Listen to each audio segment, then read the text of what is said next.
Hello, everyone. Welcome to the Doctor Who Guide. Today, I'm super excited to be interviewing a very special guest who has worked with me on my story. I was lucky enough to have this wonderful illustrator, Kris, work on my story in the Doctor Who 1997 annual. Kris, thank you so much for joining me today.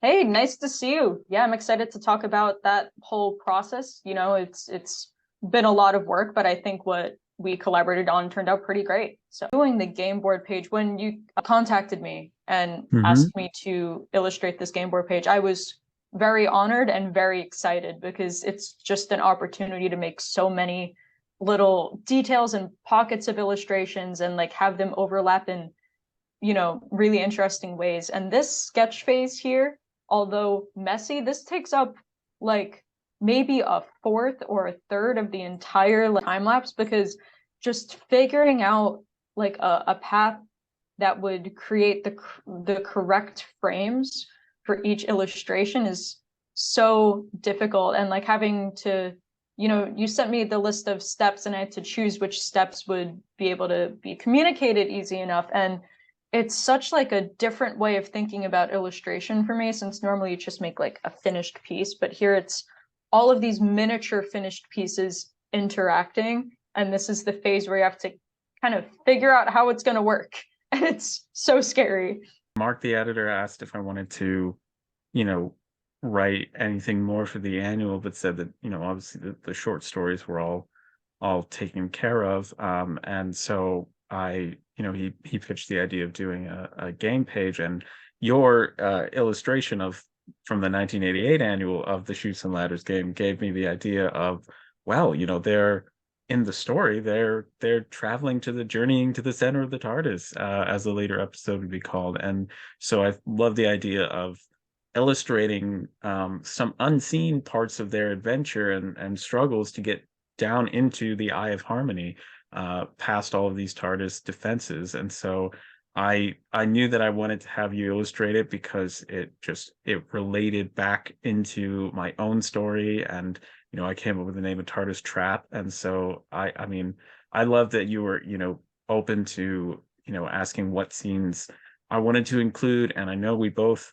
went over several variations of the Stacy scene on the bottom left there, that we'll talk about once we see the next phase of it. But getting that right was really fun and important.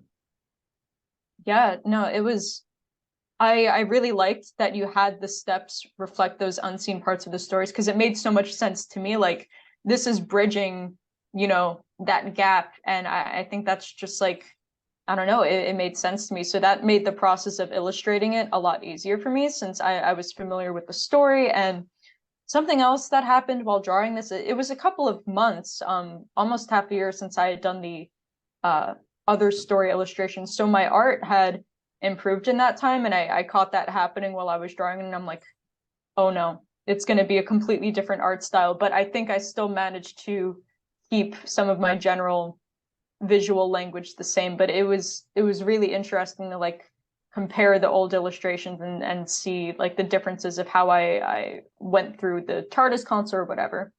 There's just so much going on. So this is the line art phase. This is the longest part for sure. This probably took up like 60% of the process Hmm. of like the total time. Wow, that's amazing. I can And zoom in. and oh, I mean, look at that.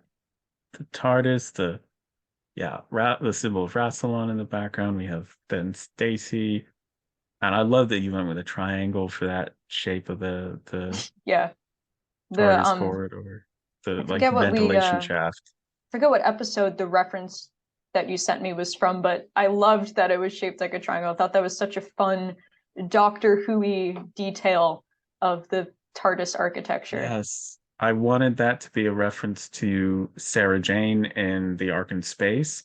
And a lot of these would have references to classic stories, and so I wanted to get that in there. I mean, Sard there is just facing this wall of technology that's the fire that is his fear right there, and I love the circuitry and the panels and the detail that you put in there. Um, Thank you. Yeah, that was that was difficult to get down.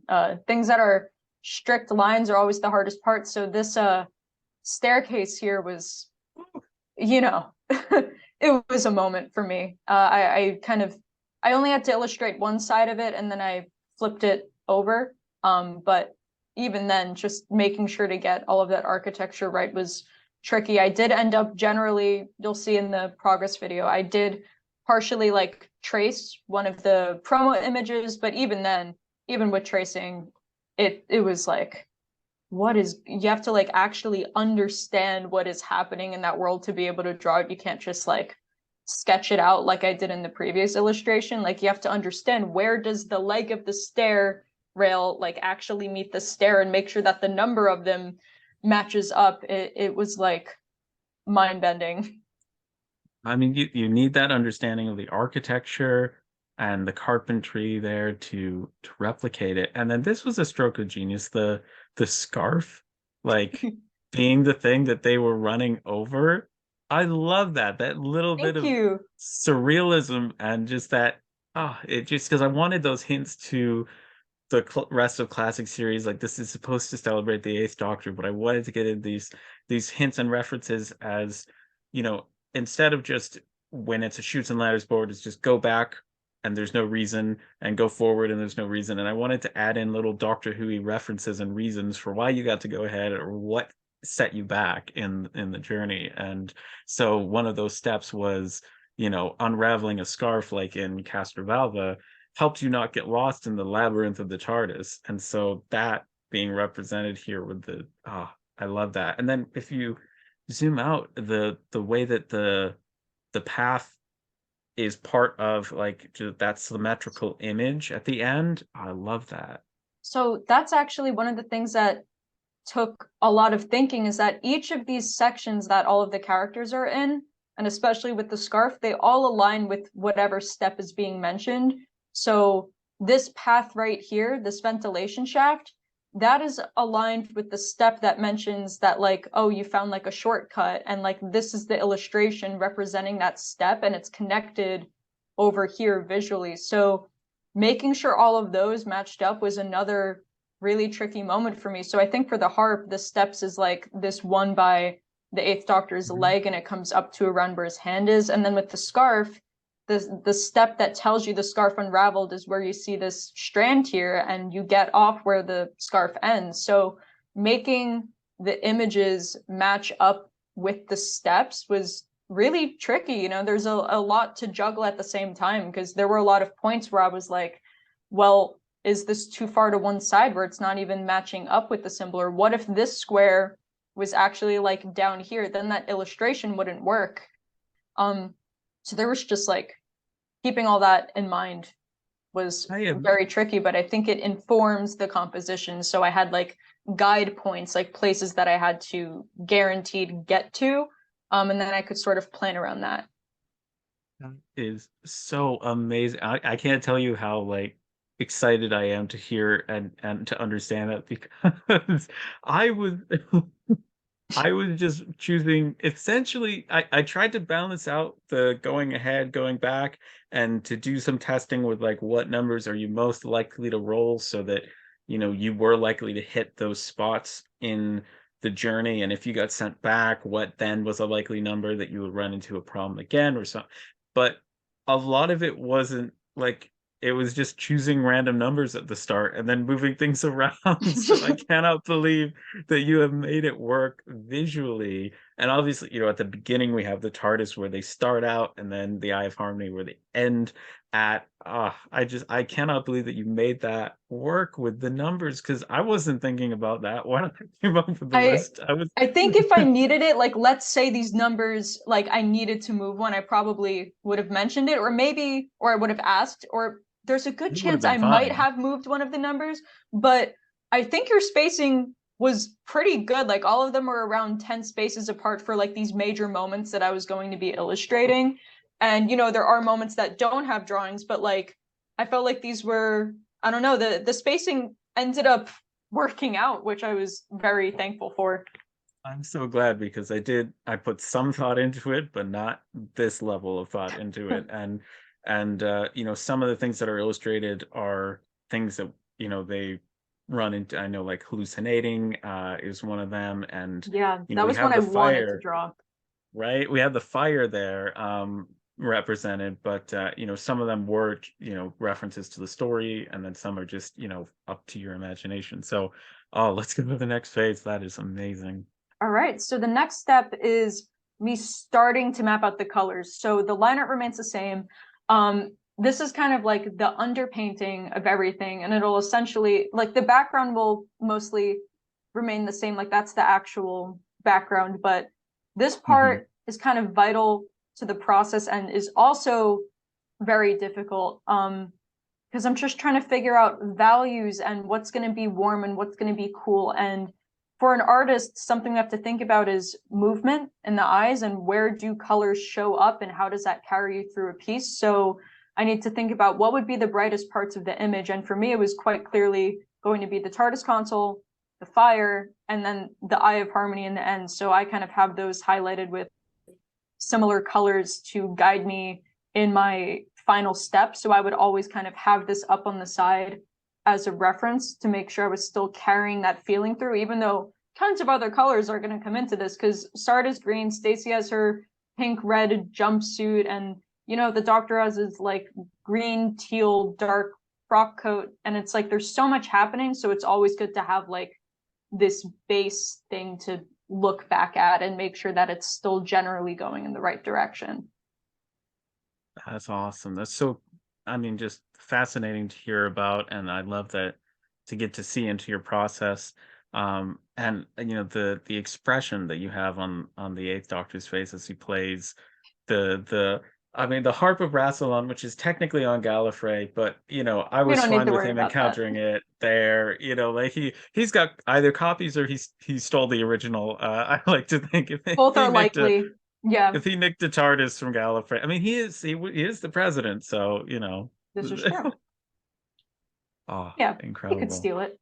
All right, so the next step is the finished piece, but before I jump to it, I'll just kind of explain some of my other steps. But with line art, I do tend to waste some of my time because I kind of end up painting over things in the end anyway, which I'll show you with the candles. But with this one, I did keep the line art a pretty vital part of the piece. But yeah, this is the finished image, and there's just so much going on, and somehow this remains the fastest part of the process. Going from here to here is not Oh, that long, which is something that yeah. still shocks me when I go back and look at these time lapse videos.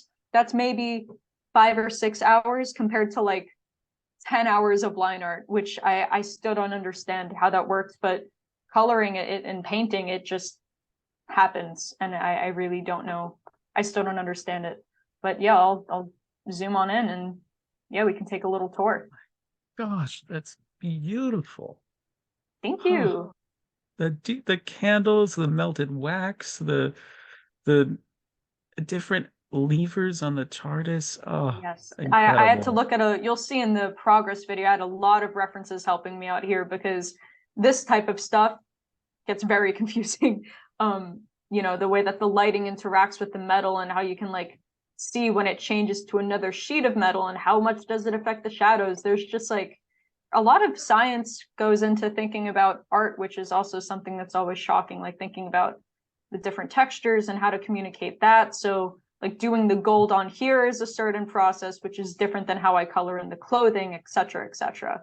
There's all Oh, different ways of illustrating. that's incredible. Oh my gosh. And there's Stacy and She is. Sword. Oh my gosh. Yes. Oh, that fire, the circuitry. Got the harp.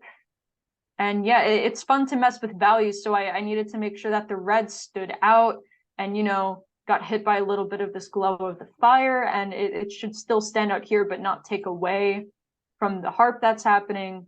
Um, yeah, and I And wanted these little stars to highlight our little running figures here, which I thought was a fun touch. that is incredible. And the season 18 scarf, incredible. And I love his golden vest, and just in the larger and the smaller pictures, just the detail. I can't believe that that's I mean, It to was, do that in what, 5 to 6 hours? Oh my gosh. yeah, I don't even know how it happened. It just does, because that part, I don't know, it just comes so much more naturally to me, And I guess. I think, But the level of planning that you went into it prior, definitely mhm, has to help with absolutely. that. Yeah, the planning Um, part is the most important because then you can just fill stuff in. But like this part was tricky, getting the room here to fade into the background. But I thought, you could still have these lights lit up, like parts of the windows shining through, but then it would just fade into space instead of being more of the stones. So that was fun to figure out. I think I really still like that effect. And doing this was actually one of my favorite parts. It was a lot of detail, but like getting the shine on the stairs was just like really exciting and rewarding, I think. I mean, it's just you have to have that understanding of the way that, light would fall in that situation. And I don't understand how without like a model and a light source, how you can envision all of that. But that is incredible. And the glow, even on the statues, the little Yes. outlining of the light behind them. I And had I'm a so excited. oh sorry. This is the first time I'm seeing the steps filled in too. So that's very exciting. Yeah, actually I talked to Mark about that and he suggested I just fill them in myself to make sure that all the text was like the font and the spacing, like everything worked out in that way. So, adding in the text was fun too, because I don't do a lot of stuff with type. I'm not a graphic designer, but I still had fun with it. It was great. But going back to how you were mentioning the lighting, for these I did have a lot of references, but that doesn't mean that there wasn't any, I guess, imagination behind it. Since I was trying to go with the color palette, I'm realizing that as an artist, I love orange and purple. And even though these rooms aren't orange and purple, you can still see that in like the color of the lighting and in the rocks. Like this is, mostly gray, kind of like a brown color, but just because that's the actual color of the wall, that doesn't mean I'm not going to add those purple tints. So bringing that in was fun, and that, I have to consider that when changing the references that I was given or that I found in the first place. So I feel like that's always a little detail that helps bring the image together. So the season 18 scarf is probably slightly pinker than it is in the show, but that's to make sure it fits in with the red that's here and also connect us back to the top of Stacy's jumpsuit here is probably a really close color to the edge of this, even though her outfit does become more pink as you travel down to the colder colors. I mean, I knew that like this would be enlightening to hear your process, but I didn't realize how enlightening. And just I love hearing about just the color theory, the attention to detail, the architecture. There's just so much that goes into this. Oh, I can't believe it. And it's so exciting. I'm like remembering that I wrote, oh, like even the sonic screwdriver won't get you out of this one. I'm just laughing at some of these. Oh my gosh. Thank you for bringing this so wonderfully to life. And we're now going to be able to see that in a video of a time lapse of this being made. What was the total amount of time that, like, do you have an estimate, guesstimate? Yeah. So thing is with I drew this on Procreate. I need to, for professionality's sake, go back to Photoshop, but this was done in Procreate, which automatically records your process and the time and amount of brush strokes. And it only records time that you are open on the document and actually actively sketching. So the actual time it took to draw it is probably longer than what it says. It says this took 24 hours, but I believe it was more so like 30 to 35 to maybe even 40 if I include the thinking process, because sometimes I'll just sit there and like stare at a wall for an hour thinking about how it's going to go. So I would say this piece probably took somewhere in the mid 30s, but the app recorded 24 hours. That is insane. Oh my goodness. Yeah, I think it's the biggest, like most intensive piece I've made to date. So That's that's wild. yeah. And that's why I say it's like I got such a kick out of being able to be like, okay, here are my ideas. Go create them. And like it was so easy for me on my end.